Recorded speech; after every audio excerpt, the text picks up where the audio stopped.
Hey guys, it's CS Joseph with csjoseph.life doing another episode for season 23. This is season 23, episode 2, even though it technically says episode 1 on the board. This is how to parent an ESTJ or ESTJs. Before I begin, I want to make a quick reminder to everyone for this particular season. Don't forget the principles of Jungian parenting as laid out by episode 1 of this particular season, because Jungian parenting is everyone's responsibility. It is everybody's responsibility to make sure that everybody is being parented. Just because you had your children and you are the primary parent for those children, it is everybody's responsibility to have a secondary parenting role for everyone in society. This is why we have master and apprentice relationships. This is why there's things like Sunday school or even things in traditional academic schools, grade school, etc. But regardless, it is everyone's responsibility to parent one another. As iron sharpens iron, so does one man to another. And especially when it comes to men, this is a thing that needs to have far more focus due to feminism, because of how damaging feminism has been to men. So it's really important that fellow men exercise their magician archetype, according to the King, Warrior, Magician, Lover by Robert Moore and Douglas Gillette, to exercise the magician archetype to raise up men, to parent men into manhood, so that the damage caused by feminism towards men is undone. And no, I'm not advocating for patriarchy. That too is a problem. But regardless, it's necessary that everybody recognizes their personal responsibility when it comes to parenting other human beings. Just because they are not your child, if you know the truth, it is still your responsibility to do good by that person and criticize that person, rebuke that person, reproach that person, because it may, quote, cover a multitude of sins. Just like it says in the book of James, any man knows what good he ought to do, but does not do it, he sins. Fair enough, okay? I mean, that's pretty basic coming from an ESTP like James, okay? Fair enough. So also recognize that parenting is all about taking one's internal nature and then providing nurture to other people. And nurture is what grows other people. It also grows the four sides of the mind, in as much as it does so within each of the four sides of the mind, as we can see here for an ESTJ. Also, don't forget the curse of the firstborn. Firstborns, you have to be especially careful with firstborns over all of the other potential children that you may have. The reason why is because traditionally firstborns were treated with great honor, as they should be. The reason why is because people, it's new territory with your firstborn every single day. Every single day is new territory with them, whereas your other children, it is not new territory with them. They are easier to parent because the firstborn is basically trailblazing and trailblazing with you, etc. That's why they need to be treated with higher honor. This is why traditionally firstborns got all of the inheritance and the other children did not. So please keep that in mind.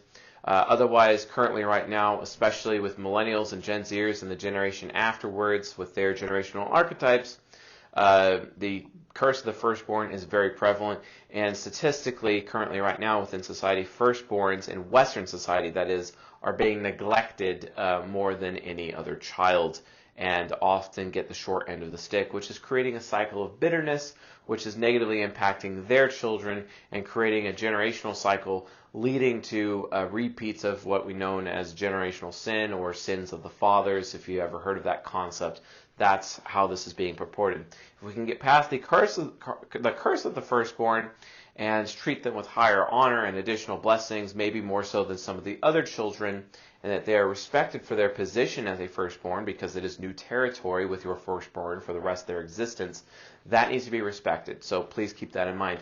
It's actually especially important with an ESTJ. And before I get into identity and growth, etc., and really talking about how to parent an ESTJ, I would like to mention a story from an ESTJ that I know. His name is Scott. Fantastic fellow, ESTJ. He kind of actually hates my guts right now. Fair enough. Or he's completely indifferent to me. Fair enough. I mean, it is what it is. I like the guy, but being an ENTP, I actually end up oftentimes liking people that don't like me, so it's just normal, I guess. Scott is a former coworker of mine. He worked for a hospital conglomerate like I did. I was there. I was an engineer for them. Ran multiple data centers, 3 data centers consolidated down into 2 data centers. And he was an ESTJ, my partner in crime. We play Ingress together on our lunch breaks. We did a lot of work, and we also had some good times together. He also did Le Mans racing as well. Fantastic fellow. I have great respect for this man, even though he's not exactly a fan of me right now. But I have great respect for him. The point is that he told me a story about how he was on the Olympic national team for Team USA as a cyclist, learning bicycles. And he went to Colorado Springs or Boulder, Colorado, etc. And he was competing to be on the team, to go to Worlds, and then eventually go to the Olympics, etc. And it was a big deal for him. But his father was heavily involved, and he kept on talking about how, his father was living vicariously, through him. And Scott, to my knowledge, was the firstborn. And there was this one particular situation where Scott was actually in a race, but his dad kept on pushing him and pushing him and pushing him and pushing him and pushing him over and over and over, forcing the SI parent and threatening to tell the SI parent that he would be unwanted and thinking less of him and being so overly critical. His father was actually an ISTP, interestingly enough, living vicariously through his ESTJ son. And over time, Scott just started to feel bad about it. It's like it didn't matter how well I performed. It didn't matter how good I did. It didn't matter how desirable I was to the team. It didn't matter if I did my duty. It didn't matter if everyone in my reputation thought so highly of me. Because he told me that everyone on the team expected him to make it, as a starter, to someone to represent the team, to compete in Worlds and also in the Olympics. And he had to do this one final race to prove it, to qualify, etc. And he was doing the qualifiers, and it was the final one to get into, to guarantee that he would get into Worlds, which would eventually get him into the Olympics, everything. It was like the main race. It was like the biggest race of his life. And he was on his cycle and he was racing around. And he actually was in first place. He was in first place in the race. And he was kicking some major ass. It was fantastic. And his dad was in the crowd watching him and whatnot. But he could just see the face on his dad. You could see his dad's face and the disdain that was on his dad's face. It's like, wow, do you really think I'm still not good enough? And it made him angry. It made Scott very angry. So when it came around time, he was on the final lap, and he was just about to go to the finish line. Just before the finish line, he stopped his bike. He completely stopped his bike and looked right at his father's eyes. And then the other bicyclists went past him, and he came in dead last. He chose to make a stand towards his father, who was being overbearing, right? The overbearing parent, we'll talk about that in a bit. His father is being this helicopter dad, overbearing, very controlling, living vicariously through his son, right?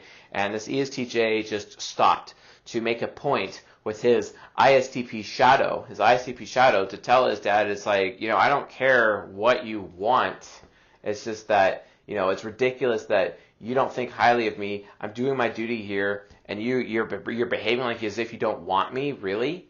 Well, then fine. If you don't want me, if I'm obviously not good enough, then I don't care what you value anymore. And he went into his super ego, and then it was like, hey, just get over it. He lost. He did not go to Worlds. He did not go to the Olympics, ever. Completely, that one decision threw his entire cycling career, in his entire athletic career, into the dumpster. Because at that point, Scott realized that he was just doing it to make his dad happy, but it didn't matter what he was doing to make this ISTP with FI demon happy. It didn't matter. It didn't matter at all. He knew his father was living vicariously through him, and this was actually a big problem for Scott. So Scott's just like, okay, you know what? I ain't doing this. I'm not going to have anything to do with this. I am done. And he walked. He walked. It was a huge lesson that his father had to learn. And then his father was very critical of him at first, but then after a while he realized, you know what? You're right. I was pushing you too hard. I was living vicariously through you. And then, the curse of the firstborn, right? Because his father doesn't know how to behave as a father towards the firstborn as much as he does to the other siblings, etc. And this is just one example.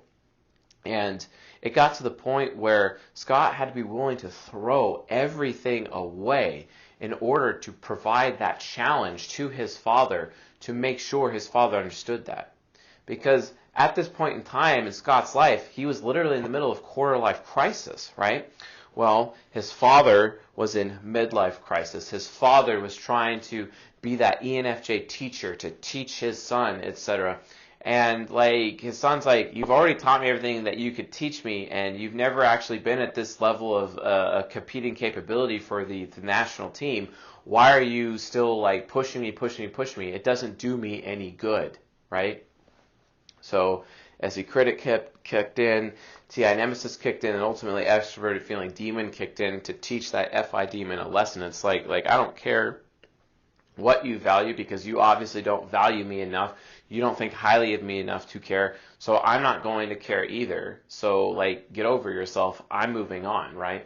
And this is a huge lesson for Scott's dad, but it was the defining moment in their life. And Scott reflects on that. It was finally at that moment where his dad actually decided to respect him.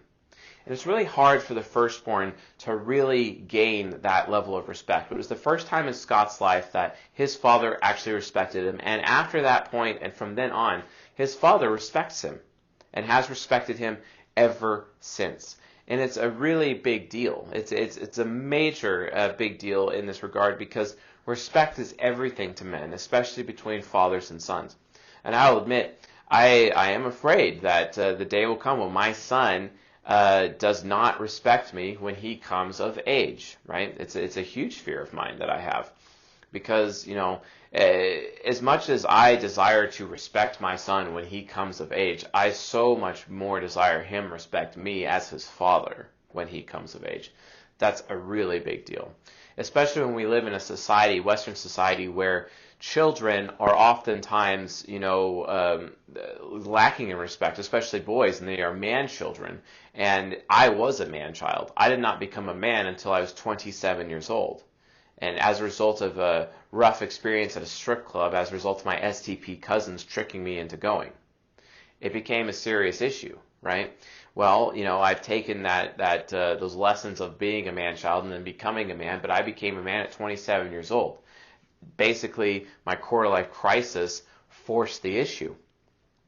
A quarter-life crisis can be completely avoided if there's rite of passage, and quite frankly, someone could become a man at 14 years old. I mean, we hear stories about that all the time, where children are kicked out of their homes or they're on their own.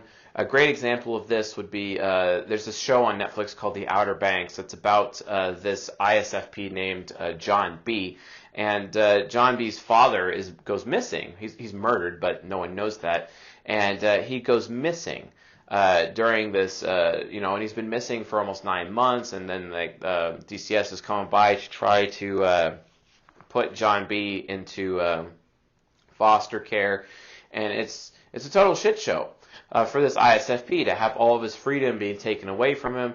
And he ends up getting involved in a gang, if not the actual leader of a gang, and his gang is, and these friends, it's everything to them, this gang that they have, right?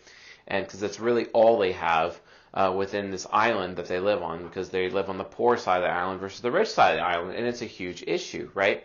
Well, it's because this father's not around, and he has to ultimately rise to the occasion, pass his rite of passage, and become a man during the story, even though there's no fathers around, right? So as a result, he ends up getting respected by the two women in his life, and both the two women in his life end up desiring him because he's reached his manhood, even at 16 years old. So just a lot of things to kind of bring things into perspective for you folks, that quarter-life crisis exists to guarantee that someone's personal responsibility or manhood or womanhood is reached within the ego.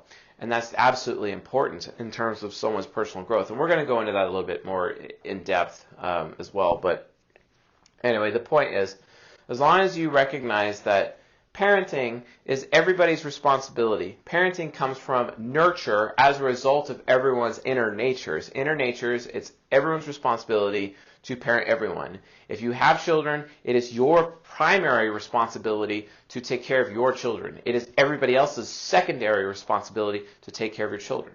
Another example of this is taken from the book, it's Sex at Dawn by Christopher Ryan and Cecilia Jethro. I highly recommend everybody read that book. It's an extremely painful book, and it comes with great risk when you read this book. Great risk. Be very careful when you read this book, because it may change you, and it may change you for the worst if you're not careful. Make sure that you understand exactly where your principles are and your fundamentals about how you live your life before you read that book. Make sure you're very solid in that area, because if you're not, it will change you forever and ever.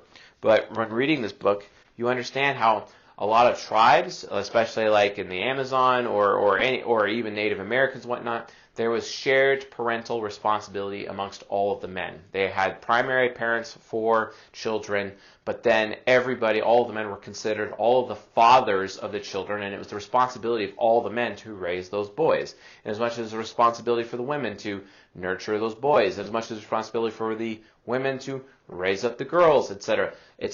Everyone has shared responsibility within the tribe. And within Western society, with the nuclear family, we've really lost sight of how it's everyone's responsibility. And we've lost so much sight of it that we've even lost sight of our primary responsibility towards our own children, such that we actually outsource our parenting to the state, to the government, and don't actually really take a major role of parenting or education within our children. And it's no wonder children do not respect us, do not listen to us, or have really anything to do with us in adolescence, because they respect the state and the government more, even though they may be cut in class and being irresponsible, not doing their homework. That's just going to happen regardless. But they end up respecting these institutions more than their own parents. And that's especially true after what these institutions are teaching these children is not the same thing, especially with mathematics, hashtag Common Core, when they're teaching Common Core mathematics to these children, and not the original traditional ways that were taught to parents when they were younger, and as a result there's a complete disconnect. So there's no shared experience between the parent and the children, and the children end up taking on a superiority complex around their parents because their parents don't even understand the math, so the children end up looking at their parents as stupid, and it creates a divide between child and parent, which is a huge problem, which further adds to the cultural decay and the creation of man-children and the creation of, girls who are irresponsible and immature throughout our society. This is what happens. So don't forget, it's everyone's responsibility. And don't forget the curse of the firstborn. So, identity. Identity comes from the father. Identity is very necessary when understanding how to parent ESTJs, because ESTJs gain, just like all types, gain their identity from their father. It's not, you're just going to have to accept this. This is a fact. Children do not gain their identities from their mothers. They just don't. They truly actually get, it's from their fathers. This is documented evidence. This Robert Moore, Douglas Gillette talk about it in King, Warrior, Magician, Lover. Warren Farrell talks about it in his book, The Boy Crisis. It is documented. It is research. It is fact. It is what it is. Stop calling me an anti-feminist every time I claim or make the claim that men or children in general get their identity from their fathers. It's a fact. It's also one of the reasons why children gain the name of their fathers, right? Their surname, etc. It's not just some BS tradition. It's because children, it is known and has been known traditionally, especially in ancient times, that children gain their identity from their fathers, which is also heavily explored in that show I watched recently called Outer Banks. Again, watch that show. It is an amazing look as to what and how important parenting is for children within that story. It is an incredible story. It's also my wife's favorite show currently right now. All right, so identity from their fathers, and the purpose of parenting is to prevent generational sin, or the sins of the fathers, basically, providing identity to children as well as growth. And don't forget, like, a person's identity is not, it's more than just their nature and their nurture. A person's identity is like the answer to the question, like, who am I? Now, exploring one's nature is really important for understanding the answer to who am I. A lot of people out there don't even know who they are, especially ESTJs, because they're extroverted thinkers. And, oh, but wait, TI users have a different a problem as well, because if no one values the TI user, well, then it's like a loss of identity. If no one thinks highly of the ESTJ, or if the ESTJ lacks status, well, then they're going to constantly question, who am I? And especially the FI inferior, it's even harder with them because they're actually drawing their identity more so from FI inferior. Take an ISTP, however, if this was an ego, for example, TI hero was how they would be drawing their identity, right?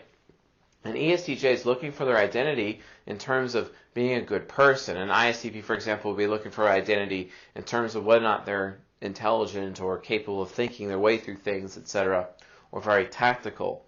But an ESTJ is all about trying to find their identity. So how do they end up finding out who they are? Well, they have to discover the four sides of their mind, which is the ESTJ ego, the ISTP unconscious, the INFP subconscious, and the ENFJ superego. Just like, you know, my friend Scott former friend Scott was teaching his dad a lesson with his ENFJ superego, for example. Very, very powerful example of what happened.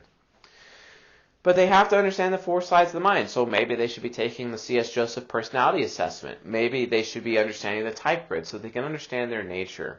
But don't forget, like, when you're typing a child, they always present as their subconscious. It's a thing. They always present as their subconscious for the most part. Sometimes they don't, depending on, like, abuse in their life or influences in their life or birth order, which also affects nurture, their gender as well, what are the typologies and genders of their parents, etc., and how that goes there. Who's taking on the role of primary crusader? Who's taking the role of primary philosopher? Who's taking on the role of the primary quadra from the adult point of view? And then which roles are being fulfilled by the children? The bigger the family, the more a child could hide and actually kind of be themselves, per se. If there is a smaller family and there's incompatibilities with the parents, it actually ends up creating more conflict. So, you know, oftentimes when we look at the nuclear family, people are told, like, hey, you should have as few children as possible or only enough children to replace yourself because we're concerned about overpopulation. I'll be honest with you, overpopulation is actually bullshit. It's relevant because big families are actually psychologically better for children in the long run, actually. Because, for example, there comes a time where there's huge amounts of risk where a parent or both parents are completely incompatible with their one and only child that they have. Only child ends up, like, you can kind of see how there's a lot of psychological problems, especially when it comes to things like narcissism or psychopathy, etc., when it comes to people who are an only child versus somebody who, and what happens to that only child is, complete polar opposites with the parents involved. Very low compatibility with both parents. They're not really going to have that great of a nurture, and they're actually going to look to external sources to try to be nurtured from. And if there's a negative external source, well, that could be really bad for the child. Having a very big family is great psychologically for children because there's a lot of variety of personality types available within that family, so everyone's cognitive needs will ultimately be met by the entire family. And guys, don't worry about overpopulation. Yes, I'm literally making a case for large families right now. Yes, I am. Yes, I am. But it's not a bad thing. We know that statistically, and this is proven, this is documented fact, you can look this up, but the Earth's population will actually start to flatten out at around 11 billion. The Earth is plentiful and rich. It is capable of sustaining life. I'm quoting Charlie Chaplin in his speech from The Great Dictator as I say this. But the point is that you have to understand that the population will eventually level off at 11 billion anyway. So those of us that know about this psychology, we could utilize, hey, the population is going to level off anyway? Okay, well, fine. Just be open to having big families. And I'm not telling you have to have big families. Be open to it. because there are a lot of options available for children with the different varietals of psychology available to them within a larger family. Smaller families end up carrying a higher risk of having conflict or unnecessary conflict or trauma or abuse to children who do not have really good compatibility. Here's a great example from The Outer Banks. This show I've been watching. There's a character. His name's JJ. He's an ISTP. His father is an ISTP. They have the least possible compatibility. And his father beats him over and over and over and over and over. And it's not until his son beats his father that his father actually respects him and actually treats him like a human being. What a very sad state of affairs. But if JJ was in a much larger family of a lot of kids, say like maybe 6 or 7 kids, then there's a lot of available different psychologies there. He would actually be able to hide. He would actually be able to draw energy from his siblings to cognitive transition in a healthy way and be ESTJ-like when he's around his father because he has the psychological support of his siblings. I actually worked with a family recently, a family of, it was an INFP and an ESFJ. They were married. The INFP went postal. It was a horrible situation, but they had 8 children. And the fact that they've had 8 children, and you know they were starting to have grandchildren, but they still have some kids that are in like middle school, and as well as kids that are fully grown and having babies themselves. But because the family was so big that they were actually able to work out a lot of their issues because some of their children were already, they've already come of age. And they were helping the other children, the younger children, get through things, regardless of the conflicts between their parents, etc. And then as a result of that, the older children was able to absorb all the impact, going both directions from the parents and also towards the younger children in both directions and actually be adults in the situation and take on their secondary responsibility for parenting the younger children. As a result, everybody benefited in that situation, right?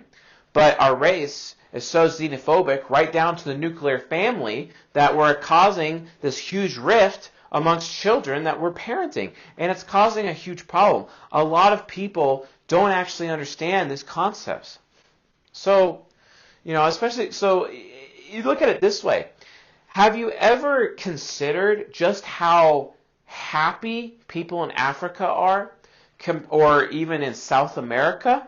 How happy people in South America are compared to people who live in the United States of America? Statistically, there's been a lot of studies on this. So that, again, documented fact, look this up. Be responsible. Don't take my word for it. Look it up.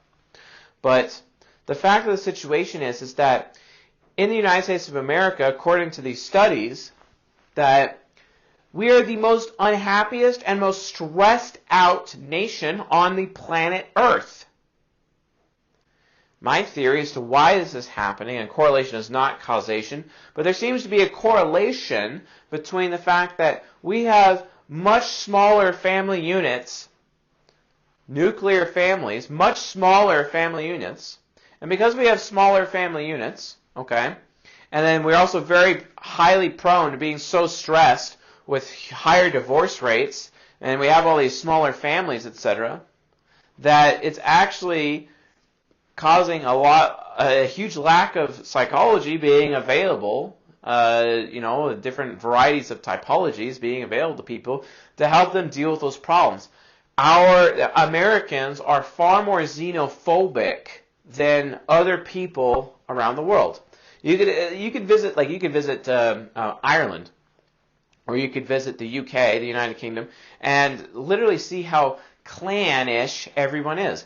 But everyone has a clan. Someone's from Glasgow, or someone's from Edinburgh, or it doesn't matter. Someone's from Scotland. Everyone has a clan. Everyone has something to belong to. But in the United States of America, people don't really have much to belong to except for maybe their color of their skin. At least at least that may matter more to African Americans and Native Americans, but to the rest, not so much. Or it may even matter definitely, ethnically for Russians as well. But for the others, not so much. Asians are kind of like, there's just a ton of Asians, and there's so many different kinds of Asians. It's like, okay, we're not gonna at least as I've observed, in my life here in the USA, it doesn't really matter. It just doesn't matter. But when it comes to other groups, it does. But the point is that still overall, the United States of America is mostly xenophobic, and because of that, and then we have things like social distancing, the social moratorium provided by the internet. These things are actually causing a huge amount of division, even at the nuclear family level, such that the nuclear family has completely lost all significance, right? And it's because small families actually ends up, in the long run, breeding conflict and stress, right? Many hands make light work. That's a good example as to how a big family can be advantageous. Now, of course, many of you are going to be making the argument, oh, hold on, not all of us have a huge amount of land, there's not enough resources, and yes, technically, organisms, when faced with less available resources, end up reproducing less, and human beings are no different. Again, another reason why the Earth's population will flatten out at 11 billion when it gets there. Again, look this up, documented fact, okay? Birth rates are actually following all around the world, probably due to Bill Gates' Monsanto. I mean, why not? I definitely love laying blame on him when it comes to those things. But the bottom line is that there's so much more going on with the family unit, and it's having all these consequences, and it's creating a lot of chaos. Things can be brought to order. And one of the ways that can be brought to order is proper parenting. And guess what? Big families actually ends up having an advantage in the long run. It really actually does. It's more advantageous in the long run than the little disadvantageousness in the short term. Having had the opportunity to work with that super big family, even though they face this huge trauma together, including suicide, including rape, including, the parents splitting up, etc. Regardless, this family got through it, and it was amazing to see some of the sons, not even the firstborn son, for example, but like other sons and some of the other daughters actually step up and take full responsibility for things, even though those things weren't their fault, and the family got through it together. It's been absolutely incredible to watch, and it's just an example how many hands make light work, and everyone together, it's just a stronger house, right? This is also heavily explored in the book Dune by Frank Herbert. Look at House Atreides and how it works. Compare it to House Harkonnen.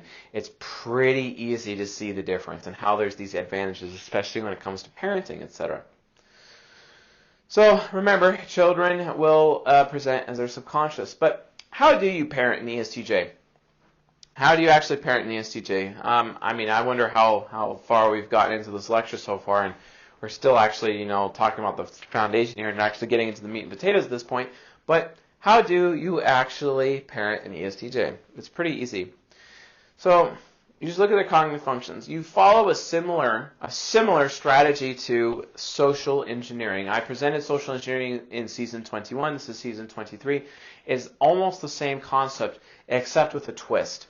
You have to identify the impact functions first in order to go after an ESTJ child and to raise them up properly in a very mature, responsible manner. Remember, the reason why we're trying to help them understand who they are so that they can approach life from a growth point of view.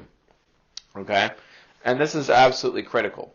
But you have to identify the impact functions. What are the impact functions? Well, in order to understand impact functions, let's go over the gateways again. Cognitive gateways are the first function, the hero function, the fourth function, the inferior function, the fifth function, the nemesis function, also known as the villain, and then we have the last function, the eighth function, known as the demon. Those are the gateway functions, and through mastery of their gateways, they can reach cognitive integration, they can reach personal growth, they can have personal responsibility, humility, wisdom, mastery, and become a complete human being who is lacking nothing, right? Well, in order to do that, which is the definition of holiness, according to the book of James, chapter 1, verse 2 and 3. This is very necessary to understand. However, that's nice. I mean, and you can social engineer him. You can tell an ISTJ, oh, I think very highly of you. You can make that ISTJ very comfortable. You can make that ESTJ, you can make that ESTJ feel wanted. You can make them feel good about themselves. You know, you could tell them they don't have to worry about their thinking or be so uncertain in their thinking anymore.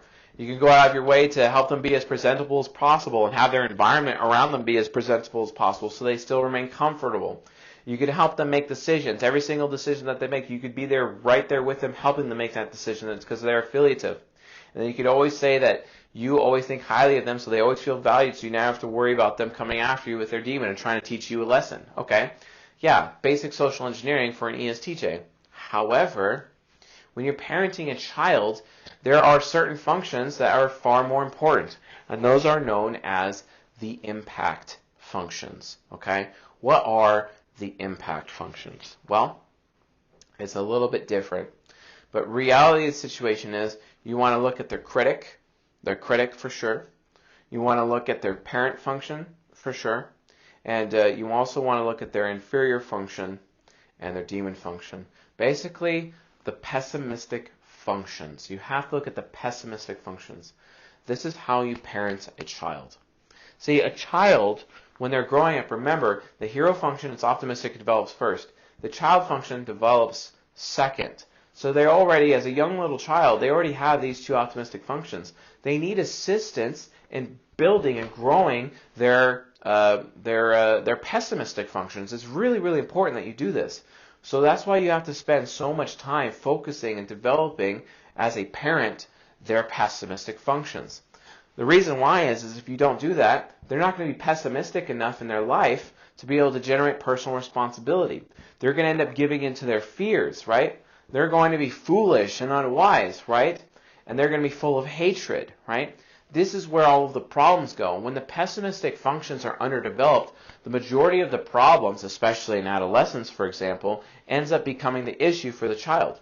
And adolescence is important because the ego is fully formed at that point, which means the ego is fully formed, the superego is starting to take root, full root in their minds, and it's almost as if your child is a completely different person. It's because they're finally becoming who they are as an adult, and the superego is there because the rest of the mind has basically developed at that point, at least developed as in it's manifested. It's not like developed as in like, you know, grown, etc. But all the foundation is there, and the superego starts appearing, and it starts appearing in adolescence. Well, it's no different for ESTJs.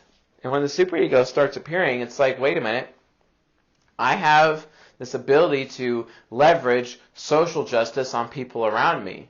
And then they start using their ISTP shadow in a way to exact social justice to gain for themselves a lot more privileges that they never had before. And they end up telling themselves, hey, I deserve to, you know, potentially do drugs, or I deserve to have sex, or I deserve to do all this stuff because I've achieved so much so far in my career as a child that I deserve these things as an adolescent. They actually believe through their superego that they deserve things. And people that take away their choice in this regard, even though they're making the wrong choice, they're anti-trickster. But they haven't used their anti-trickster much as a child because anti-trickster hasn't developed until closer to adolescence, and they start using their trickster and they start making their own decisions, and it starts blowing up in their face, and then people hold them accountable, and then they want to be hypocrites and then use their ENFJ superego to enforce that social justice and teach those people a lesson, you know, while they're an adolescent and their body is bigger, they're stronger, they got those hormones racing, and they have a lot, and they can actually combat other people. They can combat people physically. They can also do it intellectually. They can use their INFP subconscious to justify their bad behaviors because of their achievements. And it's like, okay, I've achieved all of these things. Why aren't you allowing me to smoke weed? I've been responsible this entire time. Why are you saying that I can only ever be responsible? Why can't I do some irresponsible things every now and then just to take the edge off, says the ESTJ, right? And it becomes a huge problem. I mean, this is kind of how they behave as an adolescent. So, you know, you have to be aware of that. So what do you do? What do you do as a parent? Well, you focus on the impact functions, which are the pessimistic functions. If you parent somebody through their pessimistic functions, and you laser focus on the pessimistic functions, you will be able to parent them appropriately. However, However, you have to be careful. You have to be very careful.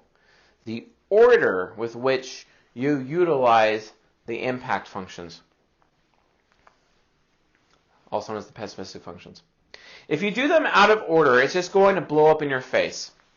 And you're going to end up being in a situation where you don't respect your child, or your child doesn't respect you, your child will run away, or your child will think you're a bad parent, or will feel you're a bad parent. Your child may try to publicly shame you. Your child may start lying, cheating, stealing, all these things, and especially in adolescence, and it will become an absolute total shit show. And all because you didn't know how to parent them properly. All because you decided you were irresponsible and not using the impact functions properly. So I actually had an ISTP mother come to me recently about her adolescent children, and she's like, okay, well, I need some serious help here. I don't even know what to do. And I'm like, well, what have you done? And she listed all the things she'd done. She had this ENTP daughter, and this ENTP daughter, full-on adolescent, and was kind of like controlling other people through her ISFJ subconscious, and especially her friends. And she ended up getting like this ENFJ girlfriend that she was in high school with or whatever, and she was like manipulating this ENFJ, taking full advantage of this ENFJ, even when it comes to money, etc. It turned into, a problem. Well, the ICP mother explained to me exactly what was happening, how she had handled it. And she had done everything. At least she thought she'd done everything, but she didn't. The thing is that she focused on the wrong pressure points first. She wasn't even bothering to ask her daughter what she thought, which is her parent function. She wasn't even, going out of her way to take away creature comforts. She wasn't even going out, she wasn't even doing any of that. She was just like, oh, no one's going to want you. Telling that to any hero is not going to do that much, because any hero is any hero. Any hero knows that it can create itself desirability anytime it wants, So I explained to her, you have to use the impact functions. You have to hit the right functions in the right order in order to cause her child to respond better. That's what you need to do. Sorry, I'm just having some allergies right now, like really bad allergies in here. The air's got torn off and way back, and the dust is everywhere right now, so it's kind of odd. Anyway, so why does one need to memorize these impact functions and the order with which to use them? The reason why is basically teaching versus raising. Okay, it's different. Teaching versus raising. So think about it like a form of polarity, like going like in a forward polarity or a reverse polarity with these functions. You can work forwards or you can work backwards with using the impact functions. It's like a positive or a negative direction that you go when you're using the impact functions to impact or parent your child, right? You have to know this. You can work backwards or you can work forwards. You can't just pull them out in some random order and do it, whatever you want. Unless you have no other choice. Okay, so that's one stipulation. You can use whatever impact function you want to use regardless of order, as long as you don't care what the consequences are, or you are at your wit's end and there's nothing else you could do. Also, recognize this. Regardless of what your typology is, your type, your nature, pay attention to that, it will directly impact whether or not you'll be able to use the impact functions properly. It will affect your ability to use those functions because the child knows you. The child's been learning from you. The child's been raised by you.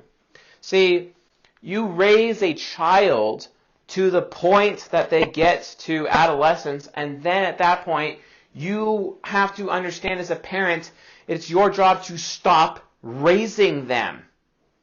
Instead, when they become an adolescent, you need to start teaching them.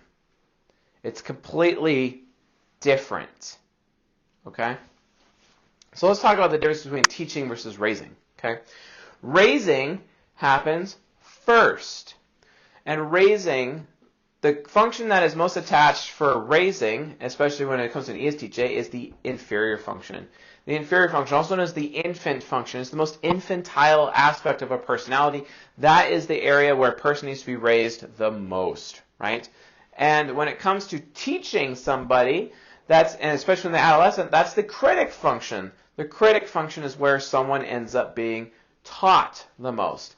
Although it's kind of interesting because the critic function seems to be the last function that would develop within the unconscious. It's like, well, why aren't I going after the parent function? You can from a teaching standpoint, but remember, it's a reverse polarity at that point. You would focus on the critic function, then the parent function, and then you look at dealing with the demon or the inferior. Have you guys noticed something about this? How do impact functions work? How does teaching versus raising work? This is, and we haven't talked much about it, but this is straight cognitive orbit. Okay? This is straight cognitive orbit. Okay? When you're raising someone, you're going to actually focus mostly on their inferior function and building up their inferior function first. Why is this important? It's important because children present as their subconscious, right? And it's no different for an ESTJ. They're presenting as their subconscious. This ESTJ, they may be really athletic with their ISTP subconscious, but they're very academic. They have that INFP subconscious. They're doing really well in school. And school really represents everything to an ESTJ because they're very capable at school. They're becoming more popular. They're having their athletic capability, but they're very good at academics. They get those grades. They come home and bring those grades, those marks to their family, and their family is so happy about their achievements, etc., and they feel good about themselves, right? That's what raising is. And it's focusing on the FI inferior. And then you focus on the SI parent responsibility after the fact, etc. Whereas it's completely different. It's completely different when you're teaching. You kind of do the opposite. You focus on the parent function, or the critic function. And then through the orbit, it affects the parent function. Because everyone wants their adolescent teenager to be more responsible with their introverted sensing parent. They're this ESTJ. Everyone wants their ESTJ child to be more responsible. But the only way to do that, you can't just tell an ESTJ teenager their responsibility. You think that's going to work? So you have to meet them where they're actually currently within their mental development. They're developing their shadow. They're finishing up their shadow during adolescence. Their ego's already there. And because they're developing their shadow, the superego is kind of in a state of flux. It's coming into view here. So you have to go for the critic function. That's when it goes in the teaching mode. Because the critic function, if you teach the critic, you will empower their sense of responsibility. And they'll become more responsible as adolescents. This is literally how this works, folks. Okay? So then it goes even further than this. Okay? It goes even further than this. Wow, isn't this like crazy stuff? Like, aren't you getting fired up? I am. You know what I'm saying? It goes even further than this. When you're looking at teaching versus raising, when you're raising them, you're going for their inferior function because it makes them the most happy and actually helps them develop their subconscious. You really want them to develop their subconscious. Why? Because by developing their subconscious, they'll end up developing humility later in life. By developing their subconscious, by laying that foundation now in their childhood, you're actually preventing their midlife crisis as a parent. Whether you're a primary parent or a secondary parent. You don't want your children to have a midlife crisis? You better make sure that when they're a child, you're raising their inferior. This is how you raise. And it keeps this demon at bay. And you don't want the demonic child to come in where the demon function ends up combining with the child function, and then you have the demonic child on your hands. I'm sure some of you parents have plenty of those. And it's like, okay, you don't want that. And you do that by raising the inferior, because the inferior function will get in between, and the child will be cool because the inferior is made happy, and they don't have to worry about the demon coming up and teaming up with the child function and causing a lot of problems, right? That's how this works. So remember, teaching versus raising. When you're raising a child before adolescence, focus on their inferior function development as much as possible. When you are teaching a child after they've reached adolescence, you need to switch focus off the inferior, and it is the responsibility of the child to work on their inferior, and you need to work on their critic and develop their wisdom, right? Develop their wisdom.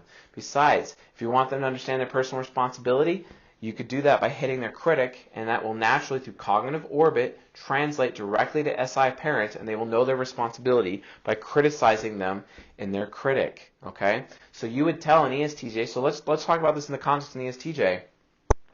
So this ESTJ, you know, he doesn't feel very good about himself, or she's not feeling very good about herself, etc. This could be a problem. So you just tell her that you think highly of her, and you congratulate this little girl on her achievements, and this is raising her, and she's super happy. But when she reaches adolescence, you stop doing that. She'll just keep achieving because that's all she's ever going to do, and then, you know, because she's so used to, she's so impressioned to, and so conditioned to achieve, you know. But then all of a sudden she thinks that she starts deserving things because her superego's in here and her unconscious in here, and I deserve things because of all these achievements, and then she starts behaving irresponsibly. And that parent function, remember, it's the last function to develop. But you as parents can make that function develop faster, not by going after her any child and giving her inner child everything it wants. You don't want to do that. It's an optimistic function, okay? You don't want to placate optimistic functions when you're raising or teaching a child. When you're parenting a child, you don't want to do that because that's akin to enabling a child. Do not do that. You're going to enable this ESTJ. You can't do that. So instead, in order to reach that parent, it's not about going to the child function. It's actually all about going to the critic function. You go to the critic function, take advantage of the cognitive orbit that they have, and you hit her critic function. And then you tell this ESTJ girl that in her adolescence, well, your performance is terrible. Yeah, nice achievement, but your performance of getting that achievement is terrible. Are you sure they didn't just give you a consolation prize? Are you sure they didn't just give you a trophy because you showed up? Like, what did you actually do? How did you actually perform at getting that achievement? Maybe, did you cheat? Or did you actually, like, really do that? Were you responsible? Were you actually doing your duty? You know? Are you just trying to look good, or are you actually performing well? And you make it about her performance, and she's like, oh crap, my mom's on something. You know, and it's like, okay, my mom is behaving this way about me. I see what my mom is saying. Okay, yeah, she's right.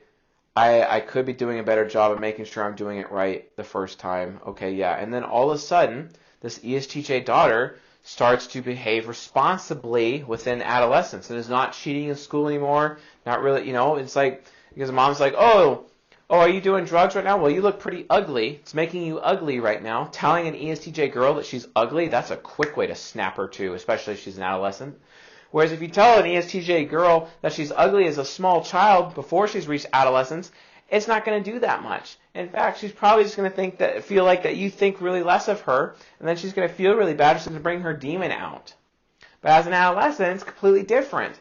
That's not that problem. You switch to teaching mode, and you're teaching the critic. You are demanding better performance from the ESTJ, which is interesting because the ISTP father of Scott, the ESTJ, he was naturally doing it. He just took it too far because he went into his superego, which activated the superego of his son, and his son threw away his entire athletic career just to make a point, right? Although Scott told me later it was the best decision he ever made because he had a great relationship with his father. He would rather have the respect of his father than the respect of the world if he got a gold medal. I was like, dang, that's powerful, man. That's so INFP subconscious. Valuing that relationship with his father as from an idealistic standpoint and teaching that principle and that philosophy to other people, especially other men, and sacrificing the achievement of a gold medal for the sake of a better relationship with his father. Wow. That is one of the most morally principled things, one of the best things I've ever experienced or seen with an ESTJ. And to be able to follow in his example, I'm really hard on ESTJs, but that was an example of sacrificing himself for his own I win button instead of sacrificing other people for his own I win button. That's amazing. And there's also another example here, talking to this ESTJ adolescent, going after her critic and be like, hey, you're sacrificing other people, you're giving other people a bad experience, you're harming the safety of other people for the sake of your own self-aggrandizement, for the sake of your own good feelings, for the sake of your desirability, right? And you're sacrificing other people. Why can't you just perform? Stop looking good and actually be good, right?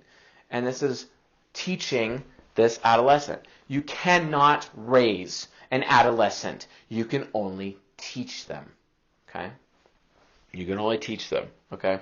So, teaching versus raising is so important that you guys understand that, because this child will not know who she is or who he is unless you understand the difference between teaching and raising.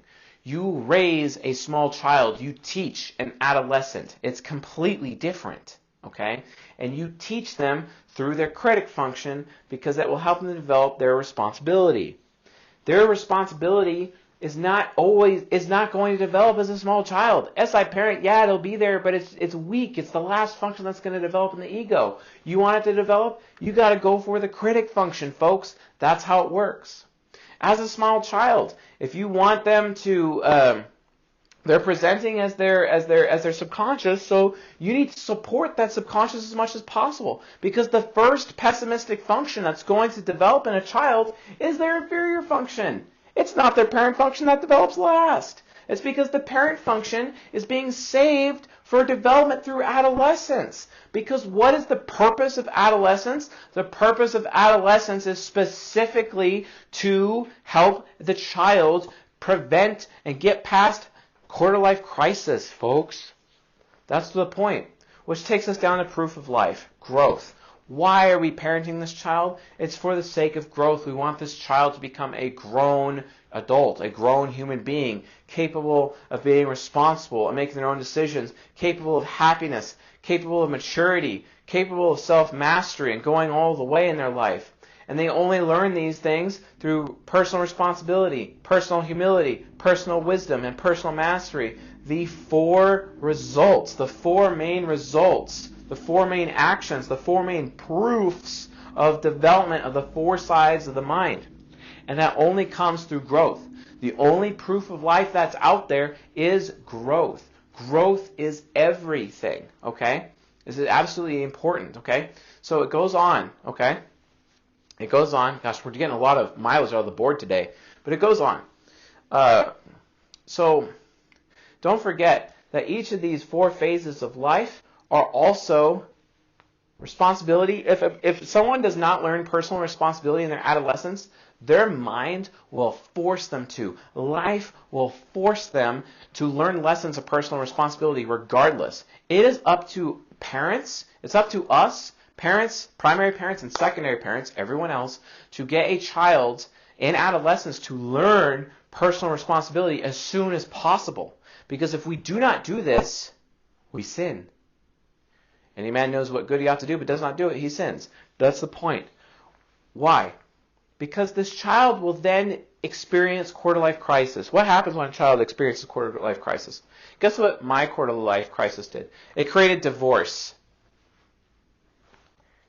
It created polyamorous relationships. It created sexual immorality on my part. It created a lot of problems because I was not taught personal responsibility, not just by my parents or anyone in my life. I had to be homeless, okay? I had to be homeless with a wife and infant. My son was born into homelessness because of my irresponsibility. And my parents, what they did, they chose to placate me and play to my hero and to my child functions instead of going after and impacting me with my pessimistic functions, okay? They made that decision. I'm not holding them necessarily responsible because they were ignorant and they didn't know. Fair enough. But the thing is that I know now and I know why. Oh gosh, that was even more responsibility for my children. Do you think I feel good about that? Like, I'm scared. I'm more afraid about my lack of character than I would be afraid of the end of the world, quite frankly. Personal responsibility is important. Quarter-life crisis will come if a child does not learn personal responsibility in adolescence. And this is why for male children, statistically, it's from 25 to 27 to 25 to 28 years old is when everything just goes to all hell for them if they haven't figured out that personal responsibility. This is why suicide rates are particularly high in that age group for men, for example, right? There's a reason. It's because of personal responsibility. Quarter-life crisis, quite frankly, is the most important crisis, actually, because personal responsibility sets the tone for the rest of the development. It's absolutely critical. Midlife crisis is when a person accepts themselves and actually humbles themselves and they humble themselves and realize that in order for them to reach their subconscious development and for them to be happy, they have to realize that they're not all that in a bag of chips. We talked about this within season 19. But midlife crisis really comes from how well they were raised as a small child. So the investments that you make as a small child in for your small children, the investments you make to help them build their inferior function, that actually prevents midlife crisis. That's amazing. Now, 3-quarter life crisis, death, the final life crisis, those are completely different. That goes actually beyond the scope of parenting, sort of. Honor thy mother and father, folks. You may be parenting children right now, but you still have a responsibility to your parents. See, your parents were parented by your grandparents, and your grandparents, if they did it right, helped them through raising them, helped prepare them for their midlife crisis with their subconscious. They helped prepare them for personal responsibility in their adolescence through teaching during adolescence. And through your grandparents, your parents hopefully didn't have to go through quarter-life crisis or midlife crisis at all. Hopefully. Because they had that foundation within their childhood. You know how it's supposed to actually work? I mean, that would have been really nice for Taylor Swift. She had a great upbringing as a child until she hit adolescence. And she was not really taught by her parents at all. She was not taught by her parents going after her critic at all as an adolescent. Why? Because she was a successful singing star. She took her subconscious so well that with her INTJ subconscious that she became such a good singer that it seemed like she'd already reached personal responsibility. The reality situation is she hasn't. She missed that part of her growth. And this is why Taylor Swift is consistently irresponsible, especially when it comes to relationships to this day. And she's dealing with quarter-life crisis still to this day. She still hasn't gotten out of it. And it's causing her a lot of problems.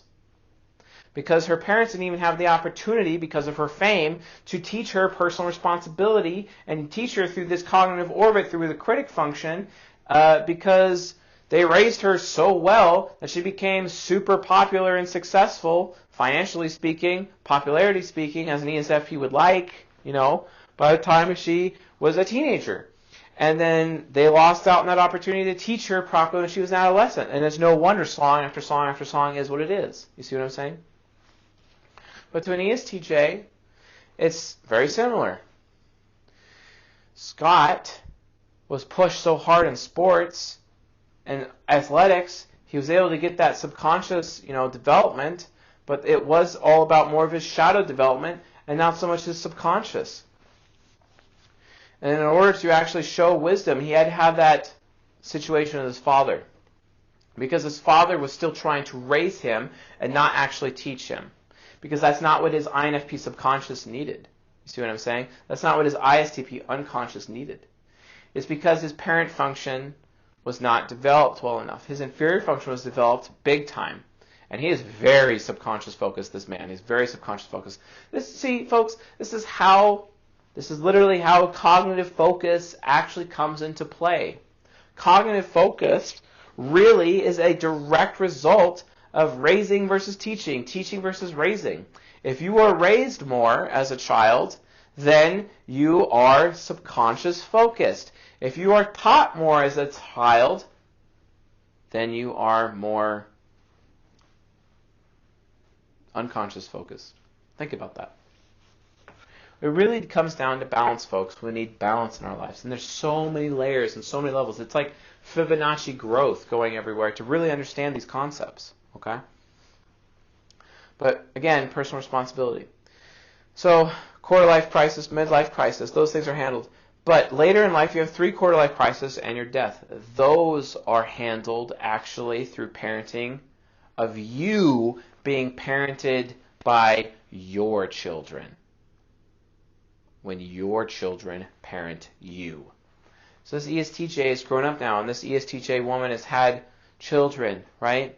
And she's having 3 quarter life crisis, and her children are constantly seeing her being unwise. Unwise with taking care of herself, unwise with financial decisions.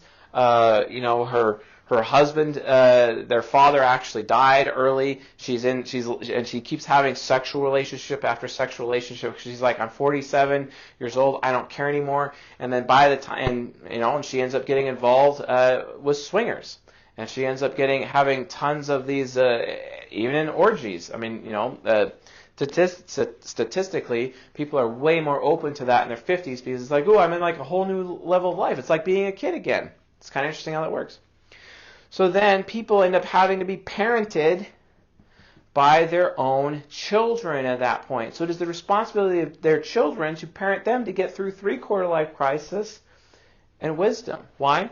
Because when their children end up having children, they become a grandparent. And a grandparent's job, which the grandparent is especially attached to the critic, because the critic function is also known as the grandparent function, right?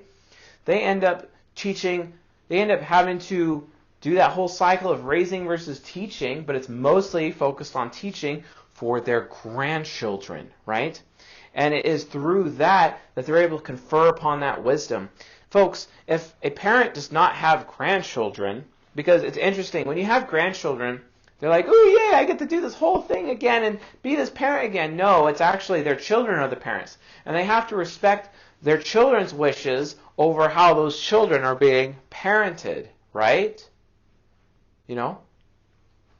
And then it causes them to have to share their wisdom with parenting with their own children. And it's about this time that when their own children has had children, that their own children start to ask forgiveness for how they behaved when they were children, such that their parents are like, okay, yeah, you're right, thank you for noticing that.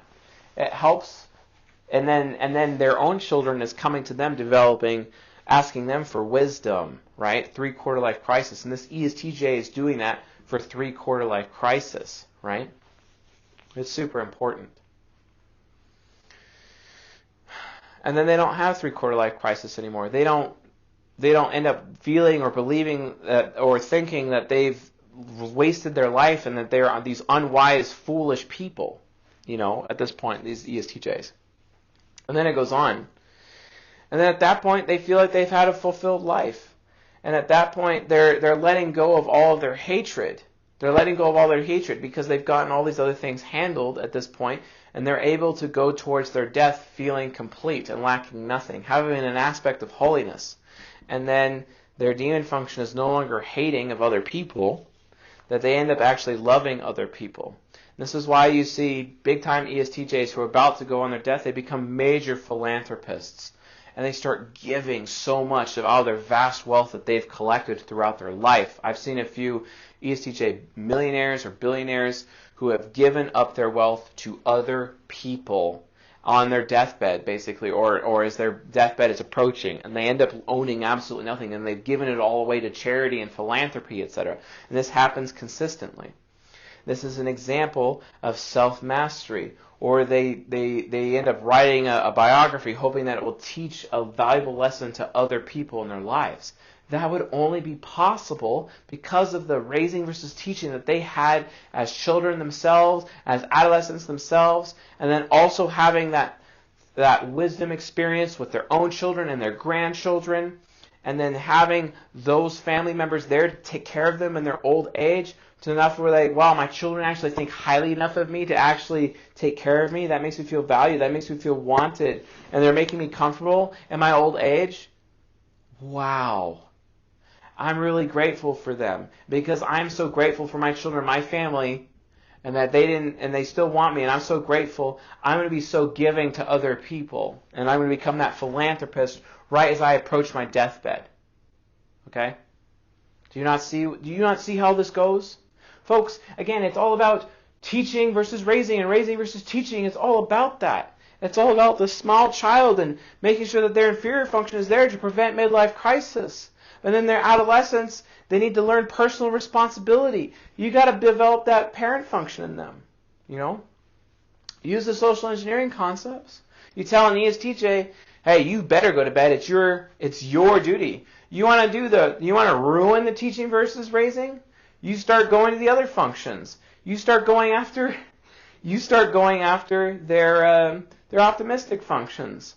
You start talking them up all the time, telling them how great they are because of their achievements. You tell them how desirable they are all the time. Yeah, now that's just going to spoil your child, okay? You need to use the rod, and the rod is going after their pessimistic functions. But if you spare the rod and enable them, you're going after their optimistic functions. Where your optimistic function is the NI trickster. You giving an ESTJ a choice, you asking the ESTJ, you can go to bed whenever, you tell the ESTJ, you can go to bed whenever you want to. Yeah, that's appropriate. That's going to work. No, it's not going to work, folks. That's an absolute failure, okay? Because they won't go to bed. So you have to tell them, you should go to bed at this time because that is your bedtime, okay? You make it their duty, right? You tell them it's the good thing to do, right? And then you tell them that their performance is going down because their bed is not working. And no one is going to value them.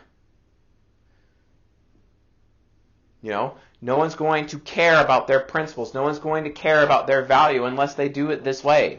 You know, you have to be there. Remember, raising versus teaching. Prepare them for quarter-life crisis so they get through it so it never even happens. Prepare them for midlife crisis so it doesn't even happen. And then, so that they have all the tools that they need to raise their own children, so they have a little army underneath them to get through 3-quarter-life crisis and ultimately their death. Okay? Yes, I recognize we live in a society where we are pressured to have fewer children or smaller families, or because there isn't any variable resources, or maybe the dollar has lost 1,000% of its buying power since its inception at Jekyll Island. The Federal Reserve and the beast that it is. But the point, and you know, this society is not structured properly. The United States of America, Western society, is not structured to allow for full life, especially in parenting. It's just not. And we barely even understand parenting from a Jungian analytical psychology. We barely understand it's everyone's responsibility. We barely understand how nature versus nurture is working. We barely understand that our firstborns are being destroyed constantly. We barely understand that no one knows who they actually are. No one knows their identity. You want people to develop their identity? You have to go after the impact functions. You have to raise them first, then you have to teach them. And then this way you are preparing them to be able to handle all the stages of growth in their life. How are you even able to do this? You can't unless you do it this way. It's the only way. But show me which society on this planet is structured in a way to even allow this to happen. Well, it used to back in the day where huge families and a lot more freedom, right? Less taxes, a lot more buying power when money actually was worth something. It's not that we so much have a parenting problem, folks, as much as we have a society problem. Okay? ESTJs, because of this, are becoming irresponsible. How many drugged up athletes do you see who are ESTJs, right? In high school, football players who are doing drugs on the sides and having illicit sex on the side. How many of them are so arrogant? How many of them are behaving so foolish? How many of them are dying before their time? Think about that. And it's all because we really have no idea what we're doing. Even at a societal level, much less even in the nuclear family at the micro level, we have no clue how to parent these kids or even what to do. So I sincerely hope you folks take this content and reach a higher level of understanding, because you just have to. You have to understand it. You just have to get it. Because if you don't, we are going to lose everything. We need ESTJs. We need ESTJs like my friend Scott, who was sacrificed his entire career for the sake of having a better relationship with his father. Such an example that his INFP subconscious has set for other people. Unbelievable. I think so highly of him for making that decision. And I know his dad does, because he's got a great relationship with his father as a result of that situation. And that, folks, is far more valuable than a gold medal. You can't take a gold medal with you when you die, because the only things that you can take with you when you die is the relationships you have with other people, especially your parents. If you found this lecture useful, helpful, educational, or enlightening, please leave a comment below. Thank you all for watching. This season 23, is going to be extremely powerful, and we're going to go all the way for it. And we're going to get better and better as we go, as we're getting all these concepts to be understood, and especially when it comes to raising versus teaching. I'm very happy and feel very honored to have this opportunity to talk about this content, because at last we are fulfilling the mission of the CSJ community, and everything that I initially set out to do for this community 2 years ago, it's right here. And I am very, very thankful to have the opportunity to speak to you guys and be given the words to speak the truth to you, so that we can have a better family, a better tomorrow, a better culture, a better society, a better future for all of us. We're going to keep the content flowing, and we're going to keep working hard to change the world for the better. So anyway, folks, with all that being said, I will definitely see you guys tonight.